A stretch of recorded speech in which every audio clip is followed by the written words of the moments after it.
We come to conclude this series of studies this morning with two sessions.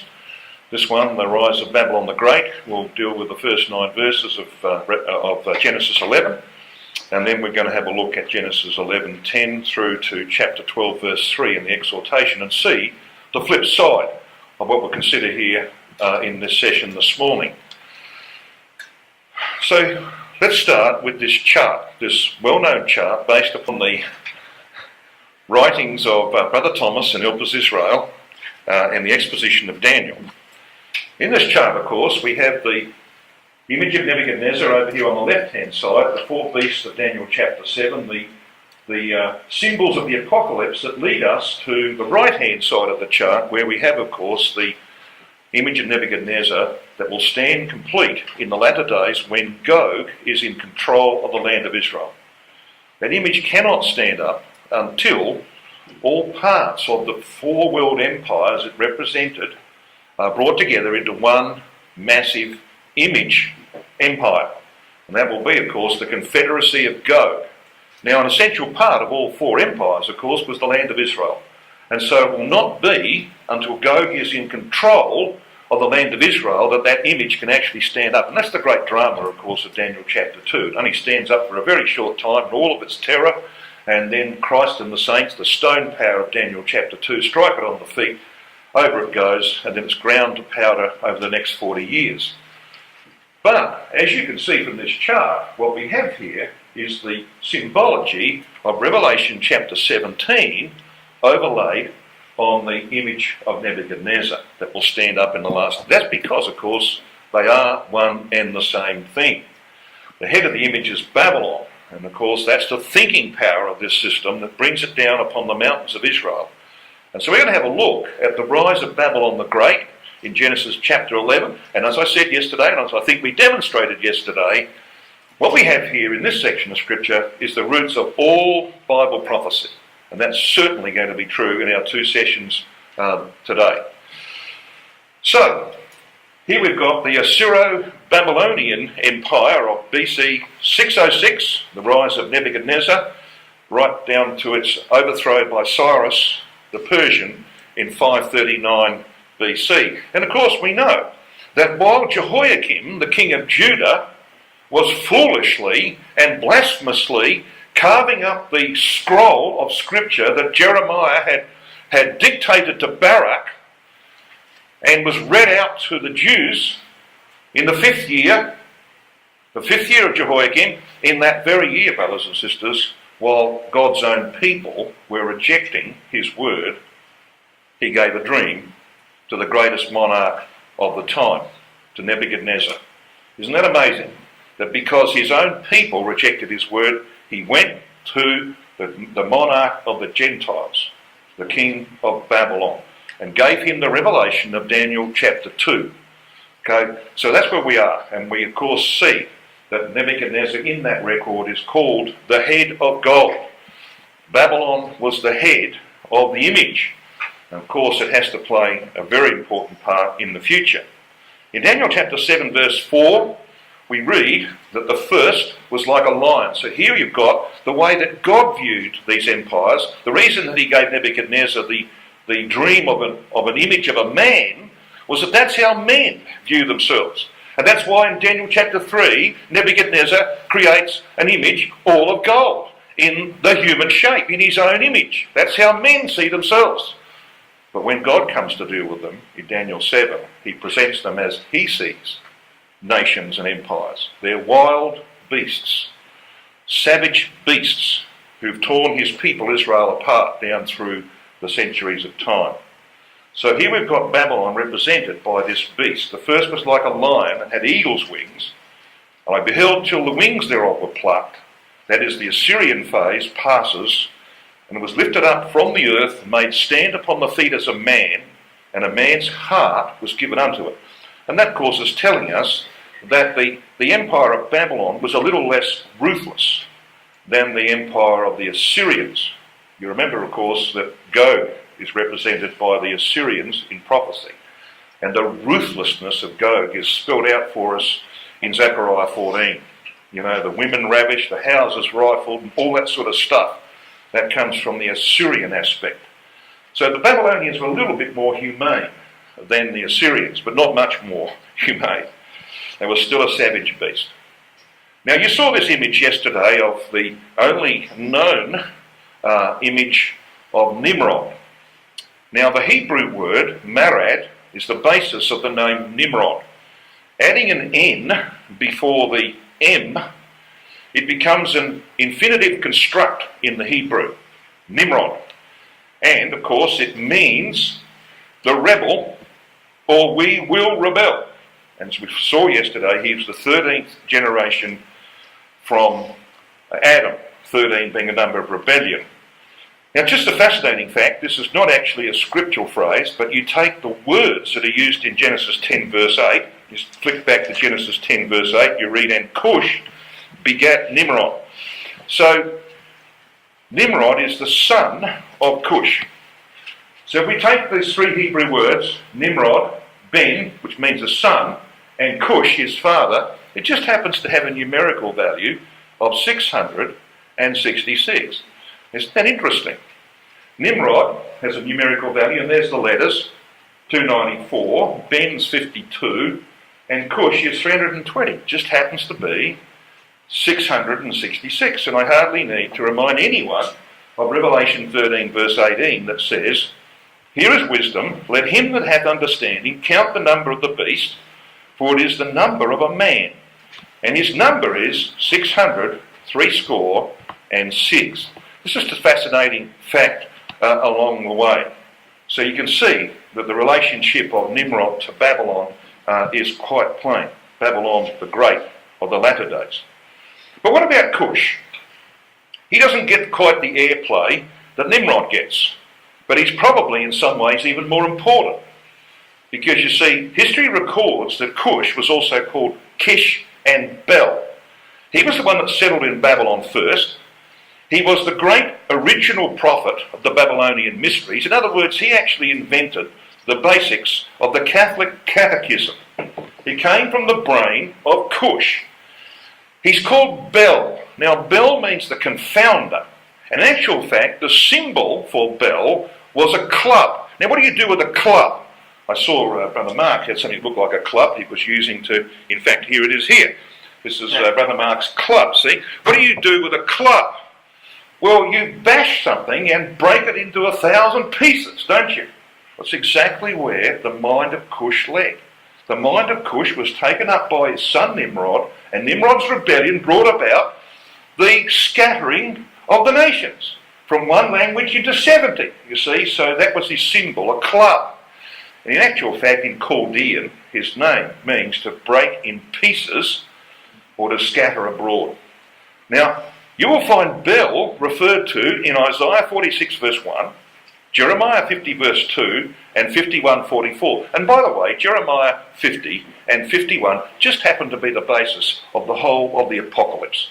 Much of the language of the Apocalypse is drawn from Jeremiah 50 and 51. And by the way, the name Babylon just happens to occur there 55 times in 2 chapters. So you know that it dominates. And it's clearly a prophecy of the latter days as well as of the past.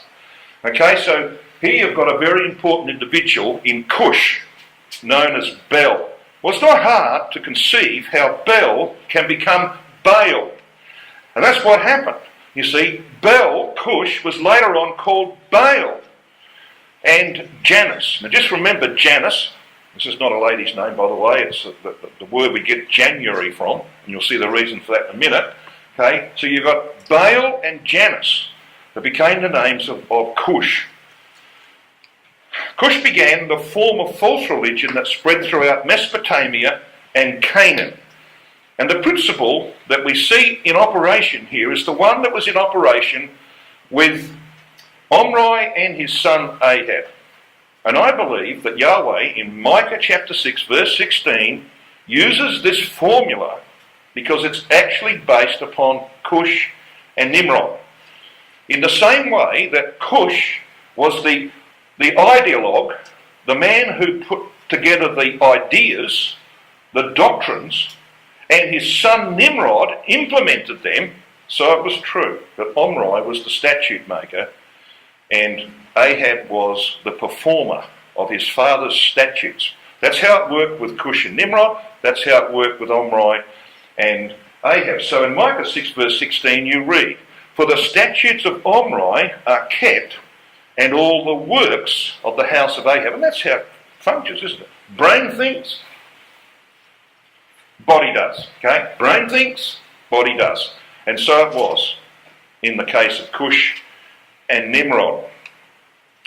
So, in the record of Genesis 11 that we've just read, what we have, of course, is this rebellion in the face of Yahweh to build a tower. Probably one of the reasons for that is to try and rise above any future floodwaters. And of course that wasn't going to happen, was it? Because God promised he wouldn't destroy the earth by a flood anymore. But that's the stupidities of men.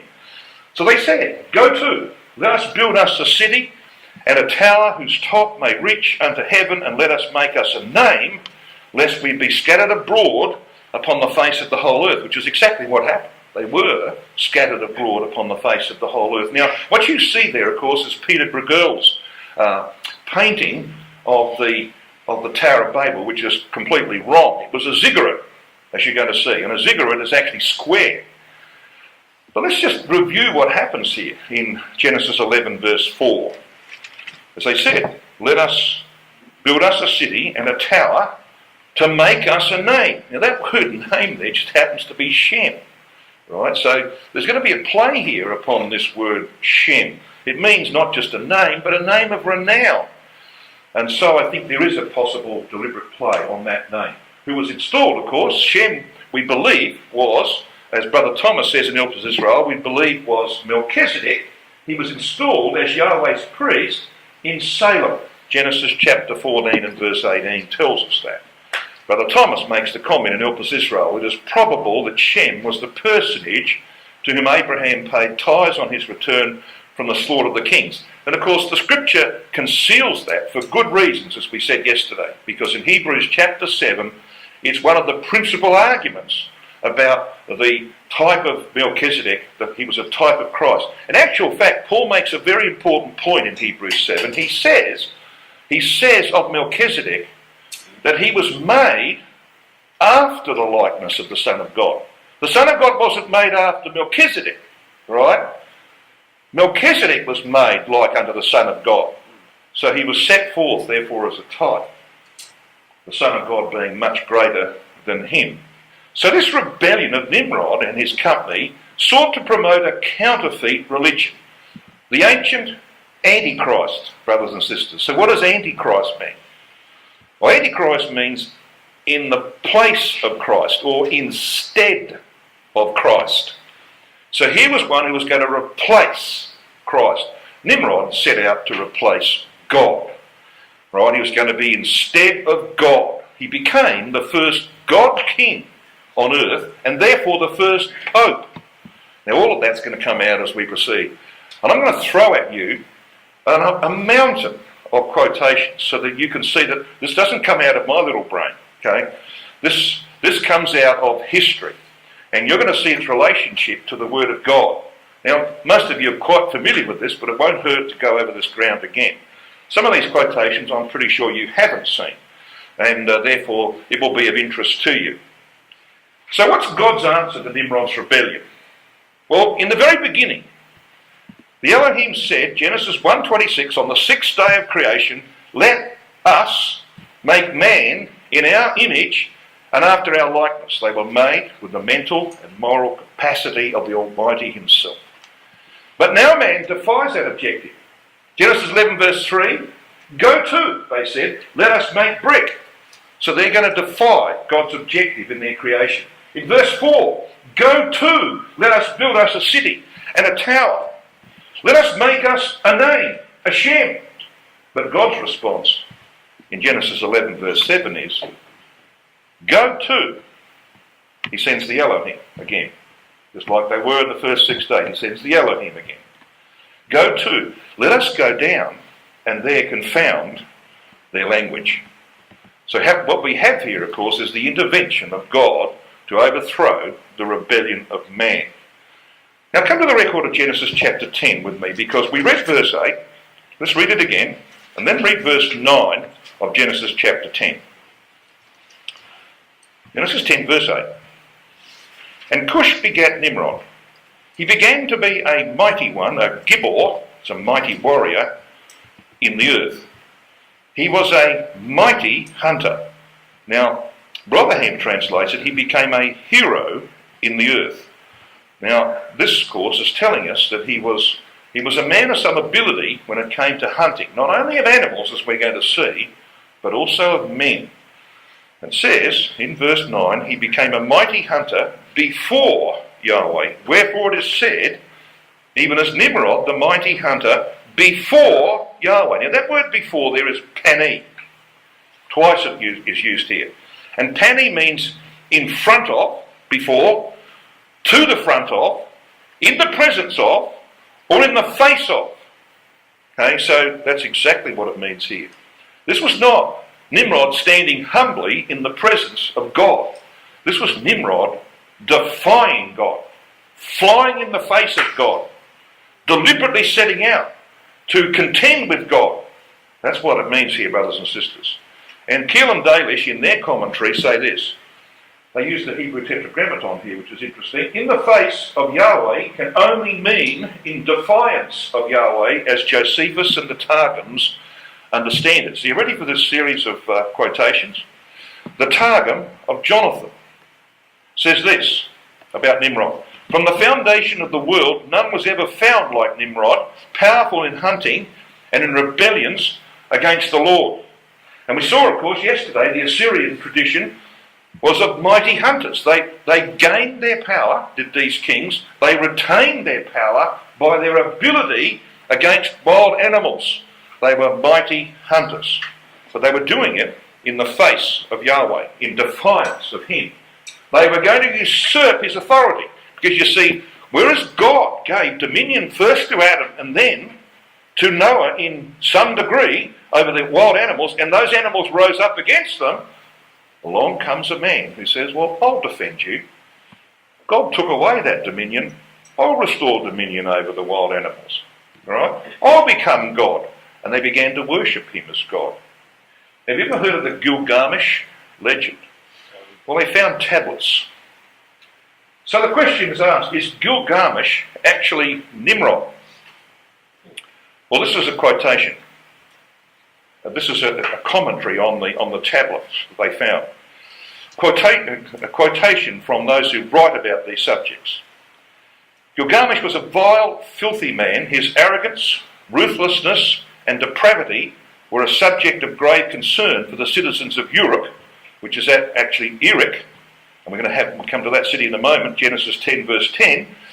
They sought to distract his mind from the warrior's daughter and the nobleman's spouse, whom it appears he would not leave in peace. Gives you a bit of an idea of the morality of this man. He was, of course, married to the mother of harlots, Semiramis. Little wonder that the morality wasn't all that great. Dr. David P. Livingston comments about Gilgamesh being Nimrod this way.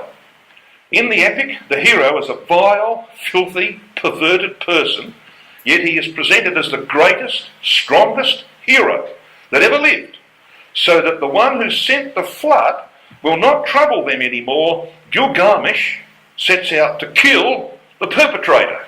Really? Josephus, in his Antiquities, says this about being vengeful for the flood. He also said he would be revenged on God if he should have a mind to drown the world again, for that he would build a tower too high for the waters to be able to reach. Really? We believe it was a worldwide flood, or most of us believe it was a worldwide flood. I mean, Mount Everest is 29,000 feet. So, good luck. And then he would avenge himself on God for destroying their forefathers. In the epic, Gilgamesh says, if I fall, I will establish a name for myself. Let us make us a name. Remember that? Genesis 11 verse 4. Gilgamesh is fallen, they will say, in combat with the terrible Huwawa. Well, the Huwawa of the epic is the biblical Yahweh. Okay? So he's in contention with Yahweh. Josephus in his Antiquities says this Now it was Nimrod who excited them to such an affront and contempt of God. He was the grandson of Ham, the son of Noah, a bold man and of great strength of hand. He persuaded them not to ascribe it to God, as if it were through his means they were happy, but to believe that it was their own courage which procured that happiness. He also gradually changed the government into tyranny, seeing no other way of turning men from the fear of God, but to bring them into a constant dependence upon his own power. Okay, so he acquired the status of a god in due time, because he protected them from the wild beasts. Alfred Edersheim, of course, you're aware, wrote a lot about Scripture, and he talks about the essential characteristics of Nimrod's heathen religion in this quotation. Even Josephus, the ancient Jewish historian, regards Nimrod as the father of heathenism, the characteristic of which is to find strength and happiness in sin and not in God. Its essential principle is to reject all that is not seen and to cling to that which is temporal. Now that wouldn't be a human characteristic, would it? All right? Well, of course it is. Idolatry is the religion of sight in opposition to that of faith. Instead of the unseen creator, man regarded that which was visible, the sun, the moon, the stars, as the cause and ruler of all. Nothing much has changed, has it? It's much the same again today. He goes on to say this about the worship of man by man. Or else he converted his heroes, real or imaginary, into gods. The worship of the heavens, the worship of nature, or the worship of man, such is heathenism and idolatry. The worst of it was that man gradually became conformed to his religion. He first imputed his own vices to his gods, and next imitated the vices of his gods. So again, you can see the accuracy of that. Some very good comments there by Alfred Edersheim. So, when you come to Scripture, you come across passages like this. 1 Chronicles 1 verse 10. I'm not going to ask you to turn it up. You can do if you wish, but it's on the screen for the sake of time. Cush begat Nimrod, says 1 Chronicles 1 verse 10. He began to be mighty upon the earth. Now the Chaldee paraphrase of this says, Cush begat Nimrod, who began to prevail in wickedness, for he shed innocent blood and rebelled against Jehovah, they use instead of Yahweh. Okay, so get a bit of a feel for that? Well, Keelan Dalish add this comment about Nimrod, the hunter of men. So there's a transition here from hunting animals or keeping wild animals from killing people to becoming a hunter of men. And that's the transition we want to follow.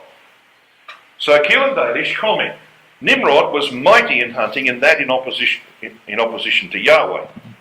He founded a powerful kingdom, and the founding of this kingdom is shown by the verb with consecutive to have been the consequence or result of his strength in hunting. Hence, if the expression a mighty hunter relates primarily to hunting in the literal sense, we must add to the literal meaning the figurative signification of a hunter of men, a trapper of men by stratagem and force. Nimrod, the hunter, became a tyrant, a powerful hunter of men.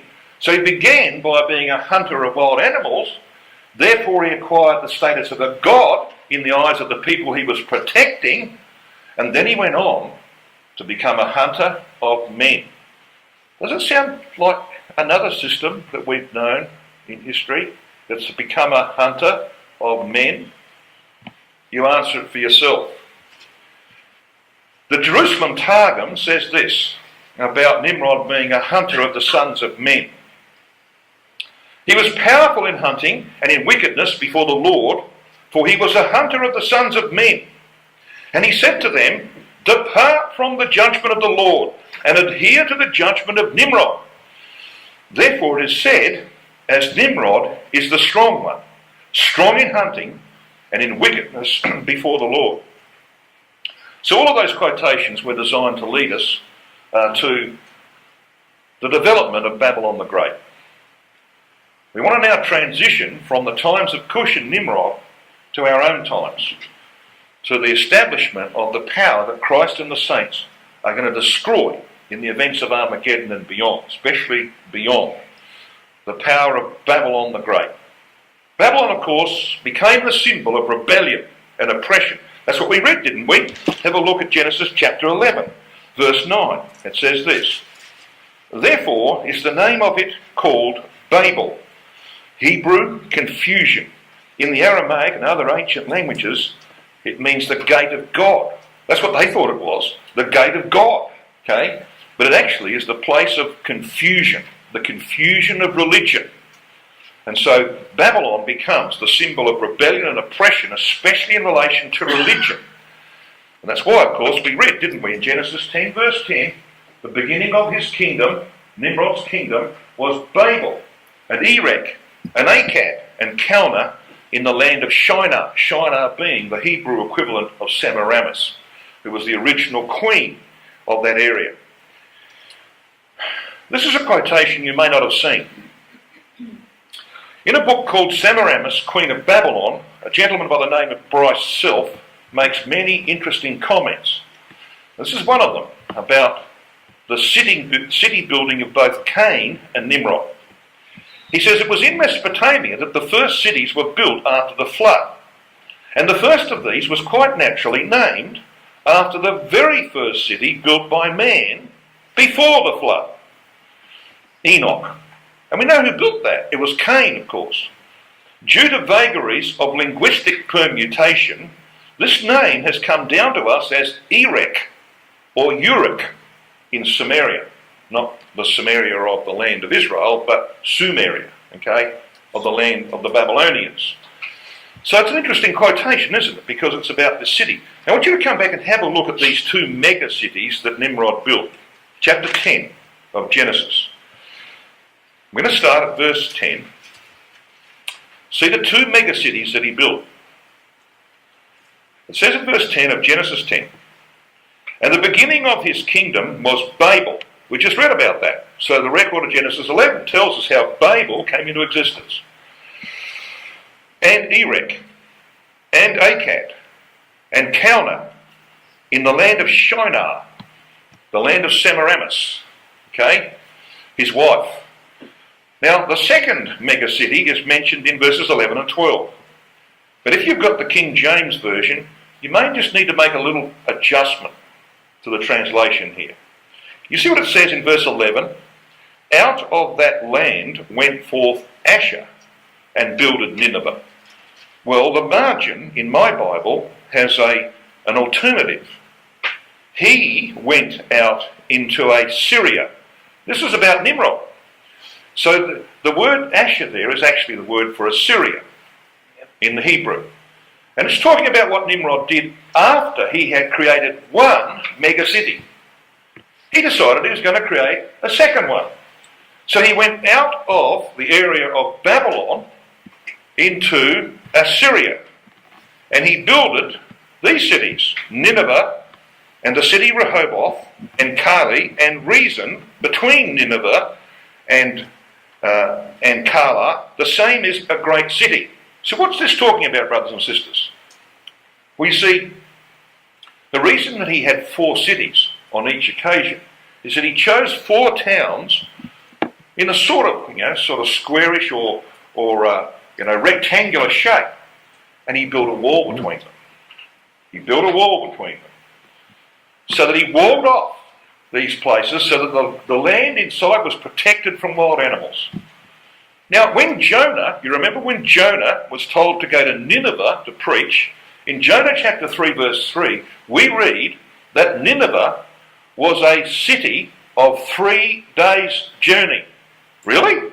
I mean, you haven't got a city in America that would take you 3 days to walk through, have you? No, it doesn't mean that. It doesn't mean that Nineveh itself was 60 miles wide. It means that between these 4 cities, which were walled off, there was a journey that took you 3 days to traverse. And we read that Jonah went 1 day's journey. In other words, he went 20 miles. That's about as much as a human being can walk in a day, comfortably. He went 20 miles. He was only 1/3 of the way across this open ground between these 4 towns that were joined by a wall. See? So what we got here are 2 mega cities. Chose 4 towns, built walls between them, and they were therefore at least 60 miles across. Now you can grow a lot of crops and things in 60 miles, can't you? And you can be protected from the wild animals and other things that might be a problem to you. So that is how Nimrod acquired his God status. Alright? He built mega cities and people said, oh look, this is a comfortable life here, isn't it? No wild animals to worry about. Who got this for us? Oh, Nimrod. He must be God.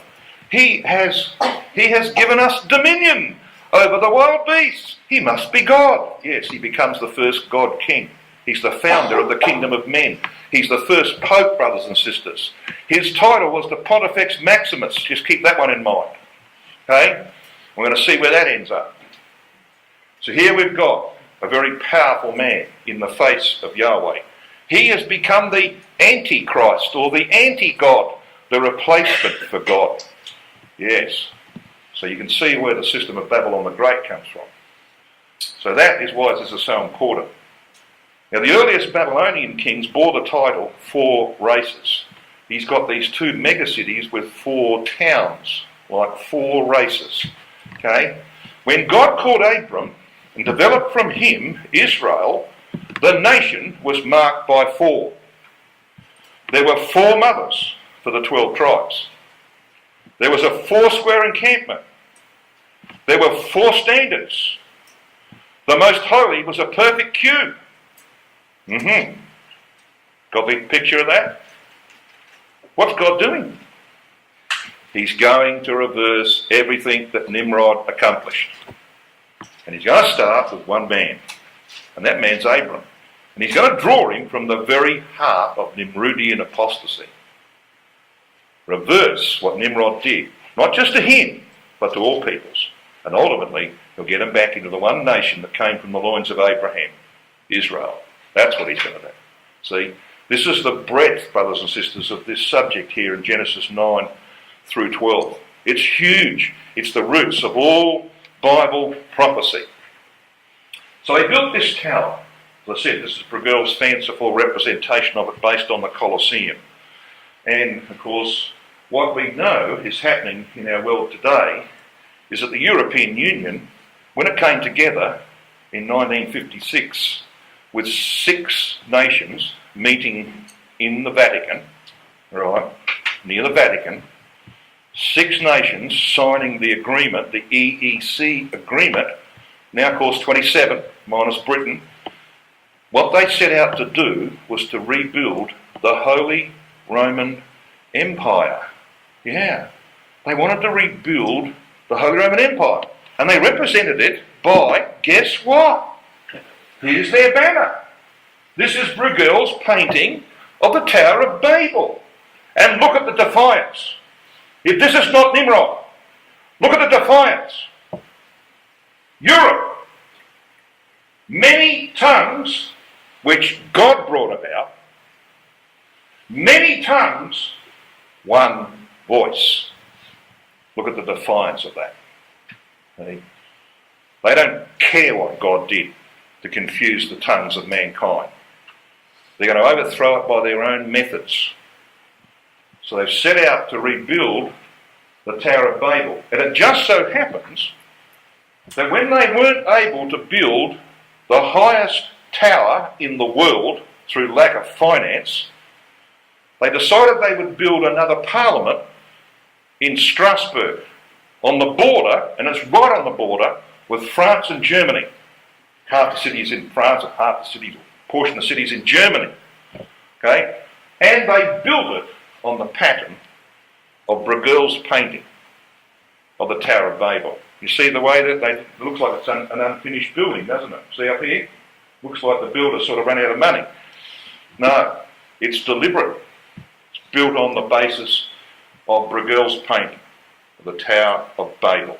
Got a bit of a feel for that? That's what the European Union is all about, with its Catholic foundations. Now, their capital, of course, is Brussels. And the headquarters of the European Union is in this building. Now you'll see it happens to be in the shape of a cross.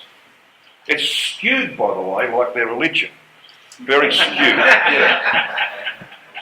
And they had a plan, brothers and sisters, to build over the top of that. So if you take your eye from here down to here, this is the Berlaymont building. This is this building here, down the bottom. They were going to build over the top of this on 4 legs a tower 1 kilometre. 1 kilometre is 0.6 of a mile high. It was going to be the tallest building in the world. All right. They wanted to rebuild the Tower of Babel. Couldn't afford to do it. Maybe God confused them along the way. But anyway, they couldn't afford to do it, so they were content with that building. All right, based upon Bruegel's painting. Isn't that amazing? We know what we're dealing with, don't we? This is the system that Christ and the saints are about to destroy. So let's then go to the centre of its operations, shall we? Do you remember I spoke that Bel, or Cush, ended up being called Baal and Janus? Let's have a look at the Janus name that was given to him. Janus was the god of doors and gateways, and also of beginnings. That's why we have a month at the beginning of our year called January. You ever heard of a janitor? You walk into a building and there's a doorway and it has on the door, janitor? Yeah. Well, yeah, that comes from Janus. Because you see, he's the guy who cleans up the mess. He's the one who's there, you know. He's at the door. That's what Janus means. Gateway or door. Beginning. The temple doors of the temple of Janus faced east and west for the beginning and the ending of the day. Between stood Janus's statue. It had 2 faces gazing in opposite directions. So here you've got these. This is the statue of Janus. He's got 2 faces, okay, facing in the opposite direction, west and east. One face was young, the other was old. That is Nimrod, and his reincarnation, Tammuz, is mentioned in the book of Ezekiel. The Israelites, Judah, ended up worshipping Tammuz, remember? Yeah. Just like Ahab brought Baal worship into Israel, Manasseh brought Baal worship into Judah, which is why God sent them into captivity. Janus's symbols were a key and a rooster, a cock. And cardinals, the term cardinals is from the Latin cardo, which just happens to mean hinges. It's based on the god Janus, the god of doors and hinges. Derived from the priests of Janus, god of doors and hinges, who were ordained by Semiramis. Can I give you got one guess as to what colour their robe was? One guess? Red. Yes, the colour worn by cardinals. And by the way, the lesser order of priests wore black. You know why they wore black? Because they tended the sacrificial fires. And you know, you do tend to get charcoal on your garments, but it doesn't show up on a black garment. See, so they wore black. But the cardinals, or at least Semiramis's version, wore red, just like the cardinals of today. Now, here's another test for you. What direction does the Vatican face? Anybody know? What direction does it face? You ever been there? Yep. It faces east. But you wouldn't know it from this Google Earth shot, would you? You've got a Google Earth shot here, and here's the Vatican. There's the actual Vatican building, which is 666 feet long, by the way. And it faces due east. Now I know, because I walked up here at 11 a.m. in the morning. I walked from the Vatican 11 a.m. in the morning after visiting it, and the sun was directly into my face. Straight there. Was this? That happened to be July, I think it was, midsummer. Okay, so I was walking up this is the River Tiber here, of course. Okay, so this is the building that faces east.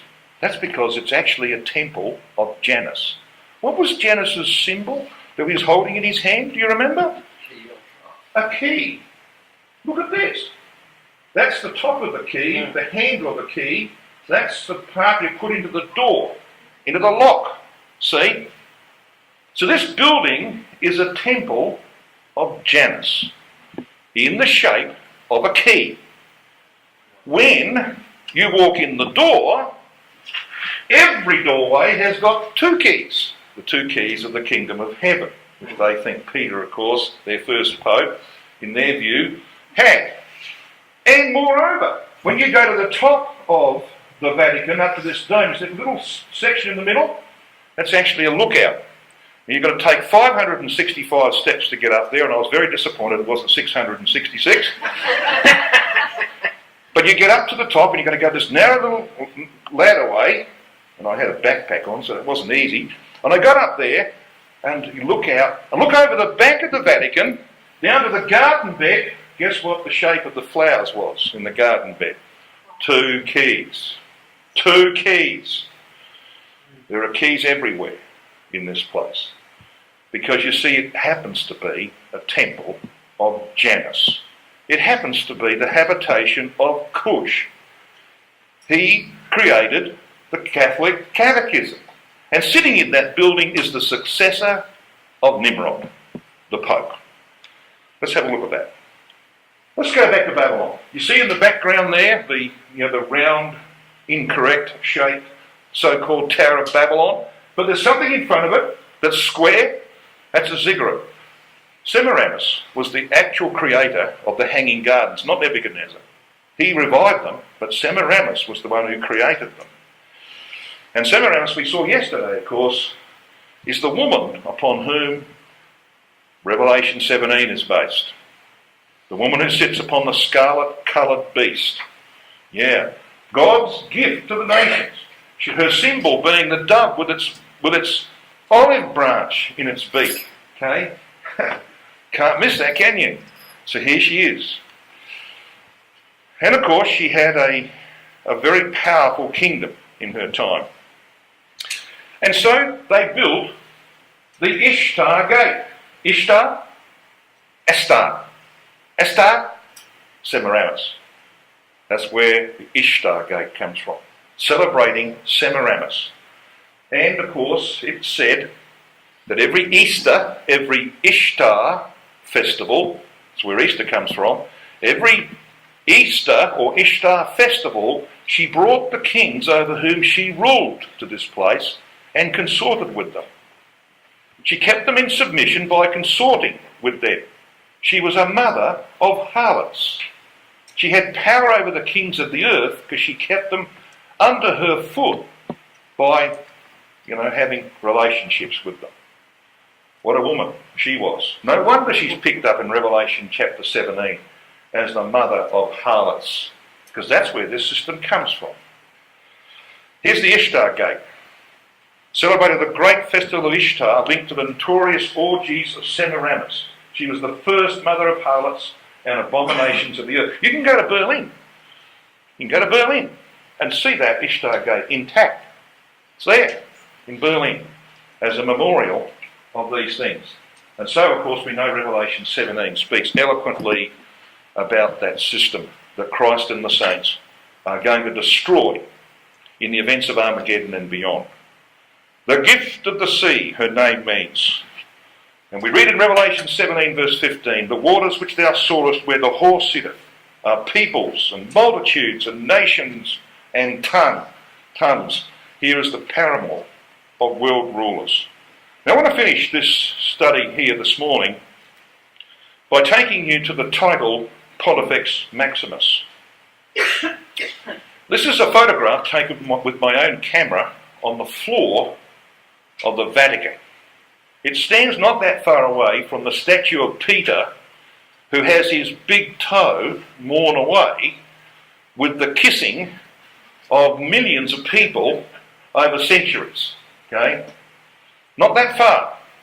And you'll notice, when you walk into the Vatican, and even when you go to the top, right up where I was at the top, and you look over, they've got these little vents. hundreds of, well not hundreds, but dozens of events. On every single one of them is the name of a pope. And that name is preceded by two letters, P, M, Pontifex Maximus. Every pope is actually a successor of Nimrod, the first pope. Do you see it here? Pont, see the P-O-N-T, okay? That's over here, M-A-X, Pontifex Maximus.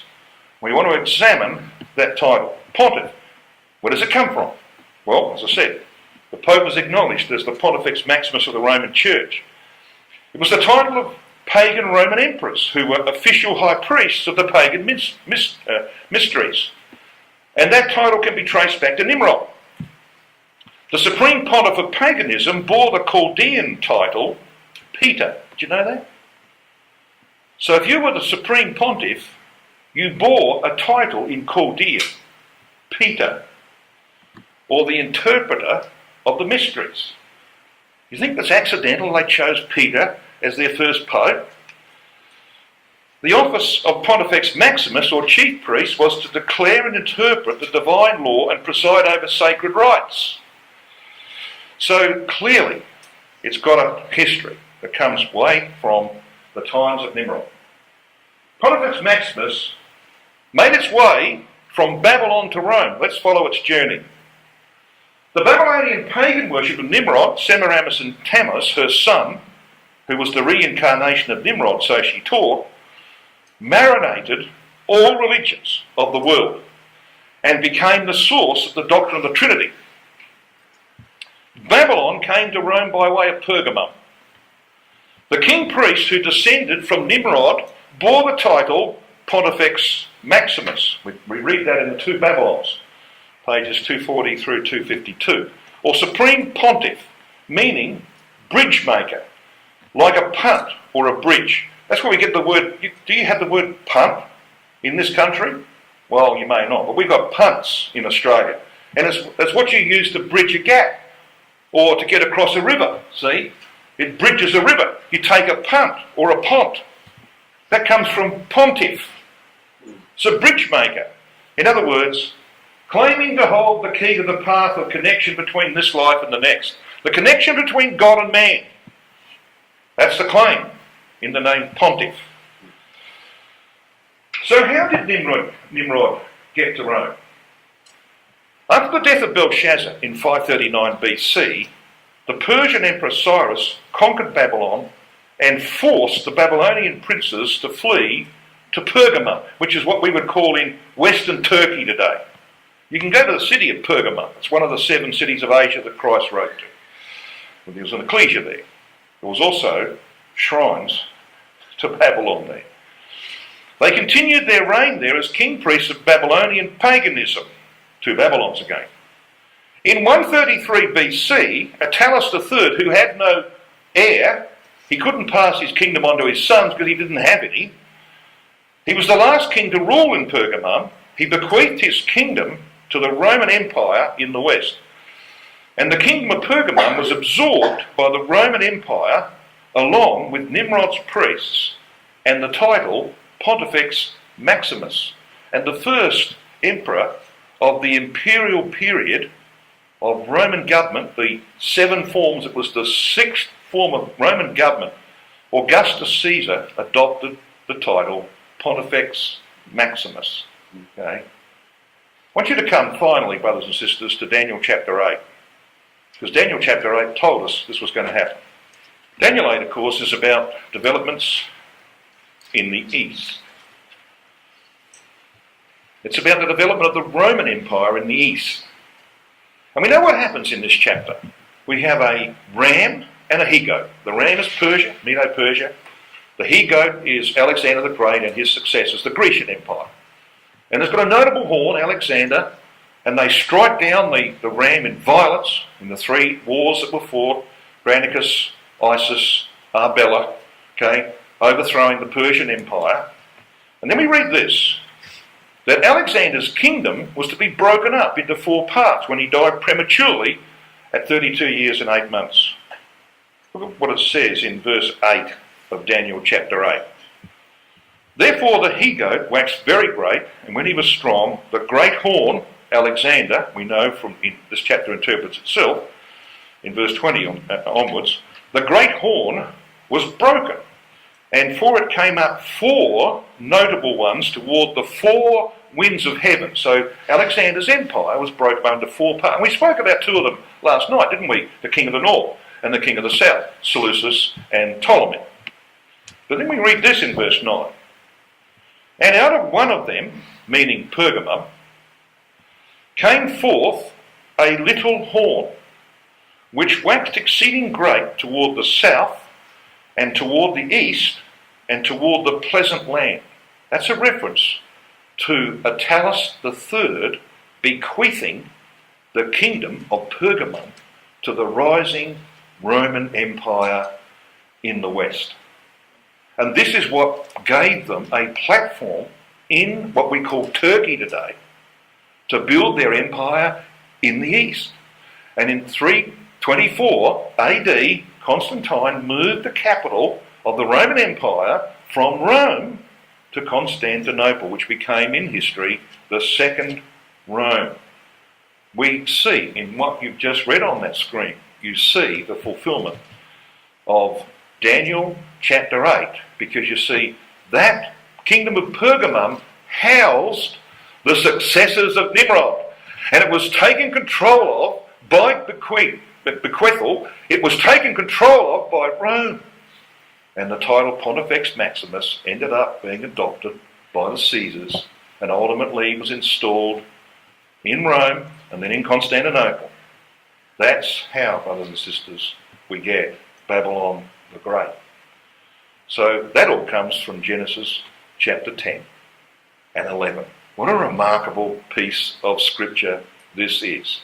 Well, in our next session, God willing, we're going to see where this all leads.